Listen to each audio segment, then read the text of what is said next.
He escuchado atentamente el pedido de la defensa como de la querella, y en este sentido, señor juez, voy a adherir al pedido de la defensa, principalmente, señor juez, porque los peligros procesales que aquí se analizan son los peligros de fuga y de obstaculización de la investigación. En este sentido, sin analizar la cuestión de fondo que no corresponde en cuanto a la producción o no de prueba, no veo obstáculo alguno para que la misma se cumpla en el domicilio de los imputados aquí, por los cuales se solicita. No tengo, las pruebas que restan son pruebas informativas, como por ejemplo he solicitado a través del juzgado, en ese momento juez de garantía el doctor Valeta, son todas pruebas de informe. Por ejemplo, la unidad de información financiera, que de ningún otro modo los imputados van a obstaculizar prueba digital o informativa alguna de organismos externos. Es decir, y la prisión domiciliaria como la preventiva que tiene los mismos presupuestos. Es decir, no avisoro obstaculización alguna en el legajo judicial, por lo que es por ello que considero que pueden cumplirles en su domicilio los imputados aquí presentes. No tengo constancia alguno de un mal comportamiento o indicio que a mí me permite inclinarme que se van a fugar o ir a otro lugar. Si bien el día domingo, a las 17 horas aproximadamente, como soy ciudadano de Goya, pasé por frente de la comisaría y observé a los ciudadanos sentados en el patio de la comisaría que no tiene reja. Y eso a mí, discúlpeme lo que voy a mencionar, si estas personas querían fugarse, ya se hubiesen fugado. Y ellos no me vieron a mí, pero yo les observé, estaban en familia, tienen arraigo y estaban con su familia. Ese indicio a mí me permite pensar que no hay una obstaculización de la investigación y no observé policías. Estaban dentro de la comisaría, pero no observé policías algunos. Fue a las 17 horas aproximadamente que yo los vi. Entonces, no avisoro en esa inmediación que tomé obstaculización de que se van a fugar o van a entorpecer la investigación, sin que eso signifique, le tomo como positivo esta cuestión, señor juez. La resolución que entiendo que puede llegar a dictar este tribunal tiene un condimento especial, señor juez, en el que hay una valla procesal, en el que, en este caso, la querella no dice, el querellante no podrá impugnar las decisiones adoptadas respecto de las medidas de coerción sobre el imputado. Es decir, al adherir este Ministerio Público Fiscal en relación al pedido de la defensa, yo no entro a discutir cuestiones de fondo, ni carátula, ni calificación, simplemente la domiciliaria que le corresponde a los imputados aquí presentes, adhiero al pedido de lo mismo porque no altera la cuestión del Ministerio Público. Es todo, señor juez. Señor juez, si me permite una réplica respecto a algunos argumentos brindados por el representante de la querella. Específicamente respecto a unas supuestas amenazas que darían lugar a un peligro, obstaculizar la investigación, como bien lo menciona el artículo 225, señor juez, es una cuestión traída a colación que no fue el fundamento del Tribunal Revisor en la última oportunidad para rechazar el pedido de arresto domiciliario a mi defendido, específicamente a Javier Medina. Además, tampoco en ese legajo de esa supuesta denuncia que se hizo, no tenemos constancia de que se haya resuelto nada, así que esto, al no formar parte, entendemos que es traer a colación una temática que no fue discutida ni tampoco rediscutida, porque en aquella oportunidad el fundamento del Tribunal Revisor, donde específicamente el doctor Deniri y más enfáticamente el doctor Esper dice que considera, que es como lo dijo el señor fiscal, las condiciones no cambiaron para la prisión preventiva, sobre todo para la obstaculización, haciendo referencia justamente a que los mismos podían asegurar el provecho del delito e influir en otras personas en tales comportamientos, lo cual se vincula con el 225 inciso B y 225 inciso E, que hacen referencia a indicios que menciona ese articulado, de peligro de obstaculizar la investigación, que de ninguna manera se vincula con aquellas amenazas. Por otro lado, también el doctor Fleitas menciona de que según su línea investigativa, que lo hace en carácter de querella autónoma, ¿no? Que están en diversas entrevistas de testigos. Y eso tampoco fue un tema que se había discutido en su oportunidad, por lo tanto es traer a colación una amplitud de temas sobre los cuales ya se había resuelto en su oportunidad y no es la magnitud de los riesgos que se pretenden cautelar en este sentido.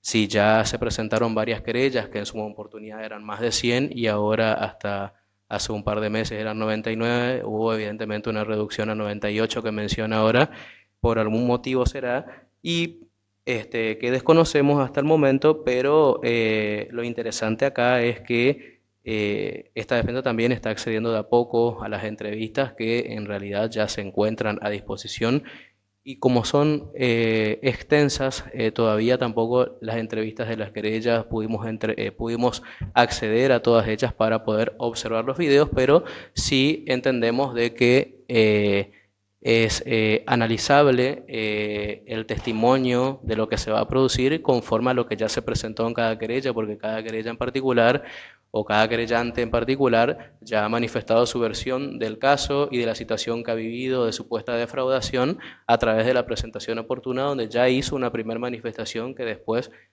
seguramente será abonada con la videograbación respectiva o desgrabación que realice el abogado que los representa. Y en ese sentido entiendo que tampoco para ello existe un posible riesgo de entorpecer esas distintas entrevistas que según la querella en esta oportunidad está diciendo que estarían pendientes porque con un arresto domiciliario y la imposibilidad de salir de ese lugar, mis defendidos creo que no podrían entorpecer alguna entrevista pendiente, que recién la estamos conociendo porque dicho sea de paso, hasta el momento y como lo mencionó el representante fiscal, no existe otra línea de investigación u otro acto importante pendiente en estas investigaciones, por lo cual estar a la espera de una posible audiencia de control que seguramente se hará a fin de año y no sabemos todavía con exactitud porque hay una prórroga de esta investigación, entendemos que sería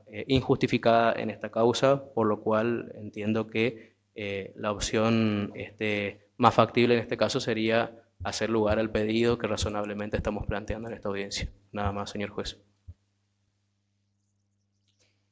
Nicolás Ismael Medina, ¿quién es? Javier Sebastián Medina. Les pregunto si entienden de qué se trata de su lugar de legos e imputados, si entienden de qué se ha discutido acá, que se ha postulado por su defensa y han contestado los señores querellantes y fiscal, y estoy a punto de entrar a decidir antes de escucharlo. ¿Ustedes comprenden? Buen día, señor juez. Voy tratando de relacionar lo que se está conversando y puedo interpretar más o menos hay cosas técnicas que por ahí, o sea... Voy a tratar de que mi decisión sea lo más llana posible para que la comprenda, porque los destinatarios, los sujetos de esta decisión son ustedes. ¿Algo más que me quiera decir relacionado puntualmente con esto? Por supuesto, nada que no tenga que ver con la cuestión. ¿Quiere decirme algo? No, yo solamente quería aclarar que desde el primer momento, cuando se inició el tema de la causa, que nosotros quedamos imputados, siempre estuvimos a disposición de la justicia, nunca estuvimos en ningún momento para entorpecer, ni mucho menos. Cuando se nos da la prisión preventiva, estuvimos a favor, nunca estuvimos en contra, siempre tratando de llevar las cosas de la mejor manera. Solamente eso nomás. ¿Usted, señor? Buen día, señor juez, y a las partes. Estoy totalmente de acuerdo con lo que dice mi hermano, Nicolás. Siempre estuvimos a disposición y a derecha de la justicia. Cuando nos ordenaron la prisión domiciliaria en su primer momento y después, a la hora de revocar, no tuvimos ningún problema de volver a estar detenidos. Jamás presentamos ni intentamos fugarnos sabiendo que ya teníamos la información. En la segunda oportunidad conmigo fue exactamente lo mismo. Y sí, quería contradecir un poco lo que dijo el señor Fleitas con la parte del tema de las amenazas y de las 98 víctimas y el tema de entorpecer la investigación. No es algo, yo nunca he estudiado abogacía, no he leído, pero a lo largo del tiempo de lo que pasó, sí puedo llegar a entender algunas cosas. Y con respecto a las amenazas, jamás hubo amenazas de parte nuestra hacia ninguna víctima y hacia nadie. Las 98 víctimas no son nuestras, claramente. Y el tema de entorpecer la investigación, yo creo que jamás fue así, siempre fue nombrado y nunca hubo ningún tipo de pruebas. No sé en qué refiero o no, pero hay algo de público conocimiento que fue hacia la mujer del fiscal anterior y que él hizo mención, yo escuché por una radio donde él hizo mención o supuso de que nosotros o algún familiar nuestro pudo haber sido. Pero cuando después salió a la luz esto, jamás salieron a decir la verdad. Y si está en evidencia o no quién fue, pero claramente después de nuestro lado no fue. Y yo creo que fue de público conocimiento quién fue la persona que lo fue y nunca lo solían aclarar. Eso nomás quiero decir. Muchas gracias.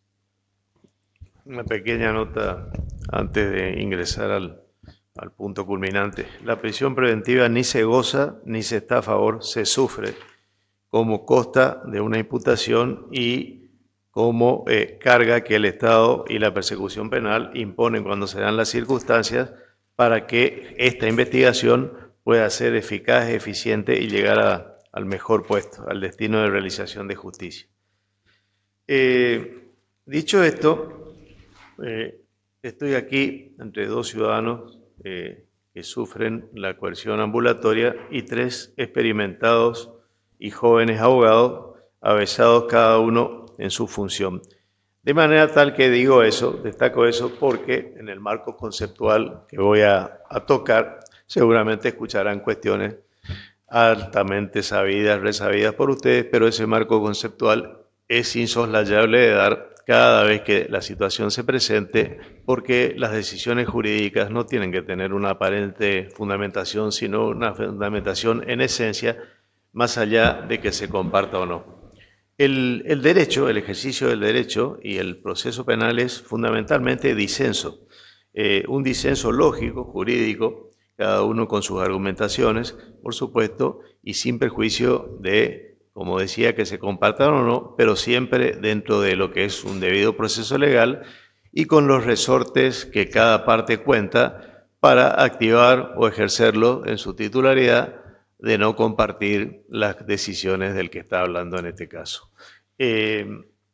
Dicho esto, aquí entiendo que todos debemos hacer un esfuerzo porque prime la buena fe y sobre todo por desterrar al máximo, en la medida de lo posible, del entendimiento humano, lo que es la subjetividad.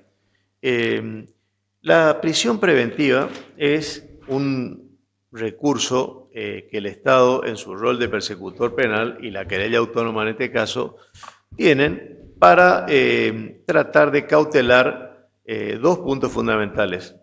La obstaculización de la investigación, que sería el segundo mencionado por la ley, no por eso menos importante, y el peligro de fuga, mencionado en primer término por quien ha articulado la normativa que nos rige. Esa excepción que tiene como recurso durante el proceso de la prisión preventiva va de la mano con su provisoriedad. Vale decir, ¿qué significa esto?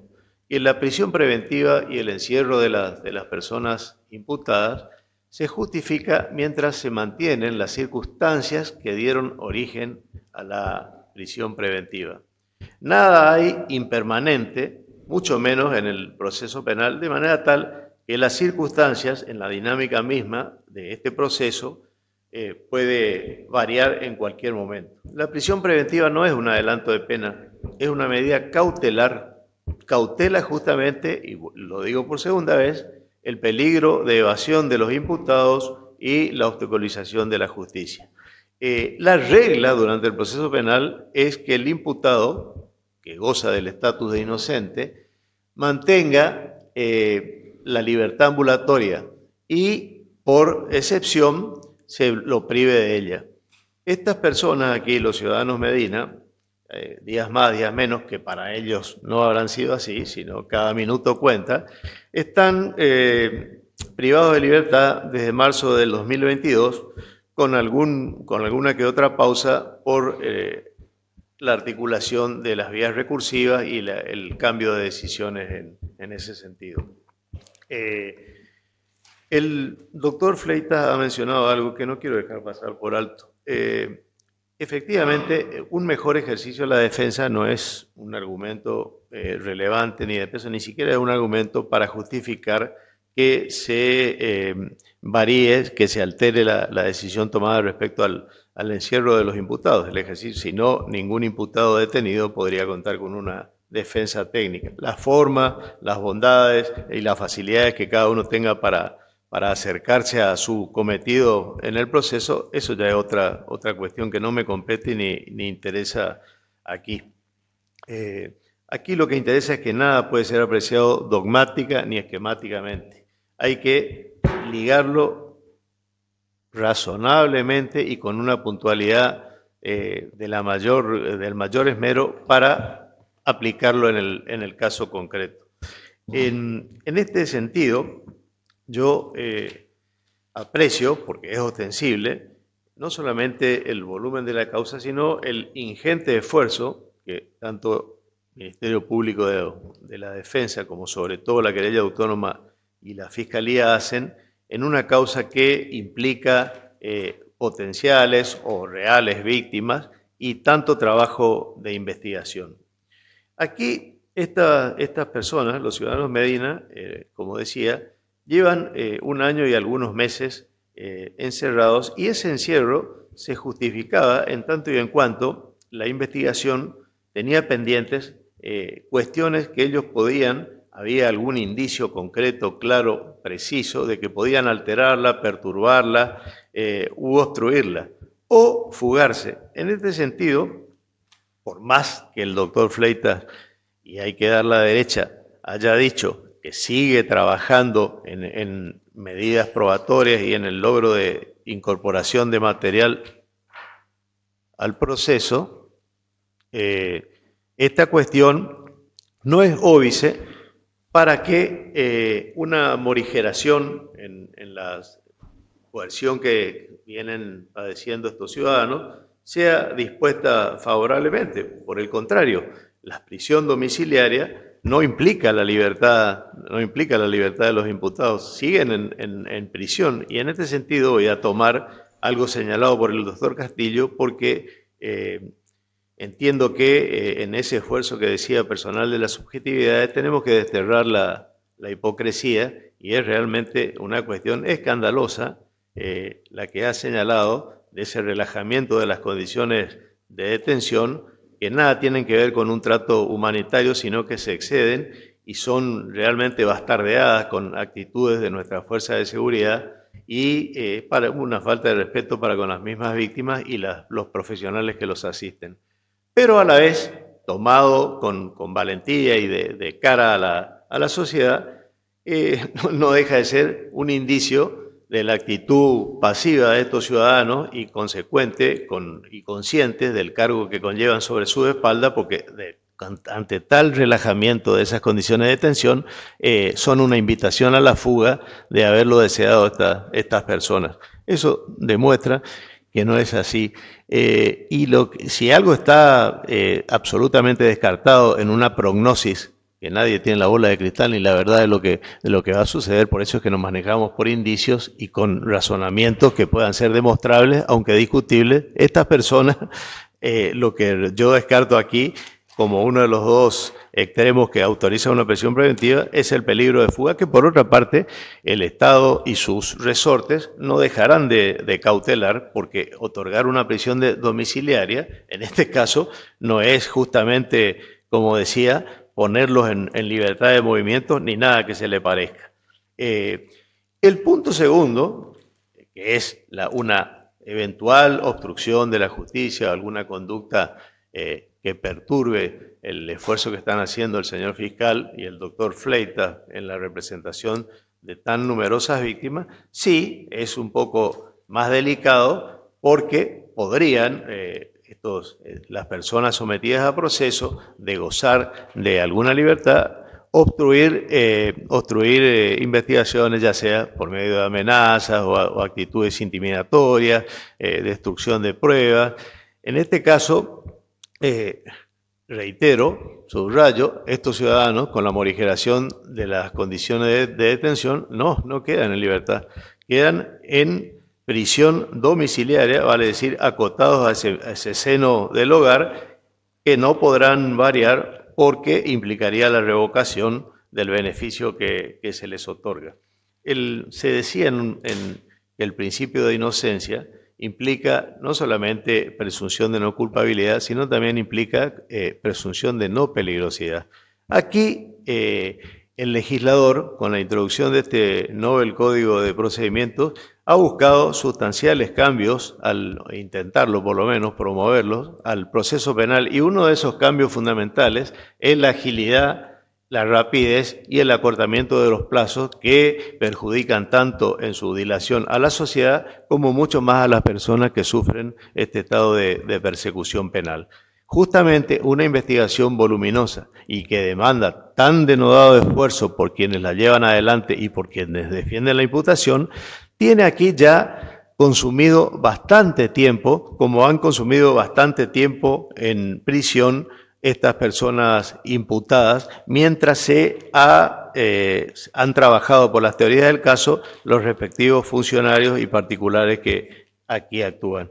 En este sentido, la garantía del cumplimiento de los derechos es una moneda de dos caras. Por un lado, se mira al imputado y se lo protege, y por otro al Estado y se lo limita. Por eso el Estado debe autolimitarse en el abuso de su poder represivo y persecutor y determinar una prisión preventiva cuando es estrictamente necesaria o imprescindible, porque sabemos es la última razón, la última ratio que tiene el orden jurídico para velar por el cumplimiento cabal de sus fines. Aquí no veo un solo motivo, ni precedente ni indiciario, que promueva a creer con cierta coherencia y lógica que estos imputados, cumpliendo prisión domiciliaria, puedan, 4 cuerpos de expediente, obstaculizar la justicia a esta altura de las circunstancias, sin perjuicio de lo que el proceso dure. Entiendo, estoy íntimamente convencido y estoy dando las razones, de que el tiempo que han cumplido encerrados es suficiente y de todas maneras seguirán encerrados en un ámbito no tan hostil como puede ser una comisaría, pero a la vez con eso que se ha señalado por un funcionario público de semejante nivel de desquicio, prácticamente estando como en el patio de su casa. Entonces, por esas mismas razones, voy a ordenar el cese de la prisión preventiva de los ciudadanos Nicolás Ismael Medina y Javier Sebastián Medina, conforme lo dispone el artículo 242 del CPP, mutando su estado, en este caso individual, a prisión domiciliaria que cumplirán en el domicilio, cito, en José Gómez 956, con la obligación adicional de presentarse todos los días lunes ante la comisaría seccional primera. Estos son los... por otra parte, no voy a cerrar la discusión sin señalar una cuestión que siempre me hace ruido. Los recursos y las decisiones que pueden ser controladas y son controladas por los estamentos judiciales, en este caso primera instancia, tribunal de revisión, tienen consigo, a mi juicio, modestamente, un defecto que cuando esas decisiones hacen al estado de libertad personal durante el proceso, más de una vez se manosea con mucha liviandad e inevitablemente a veces el estado justamente de los ciudadanos, porque cuando hay una decisión favorable en este caso, por 2 días, 3 días hasta que se revise la decisión están en libertad y vuelven al encierro cuestión que me parece por demás odiosa, pero en ese sentido tengo que acatar y ceñirme como trato de hacer siempre. Para todos rige la misma ley, incluido para el que está hablando.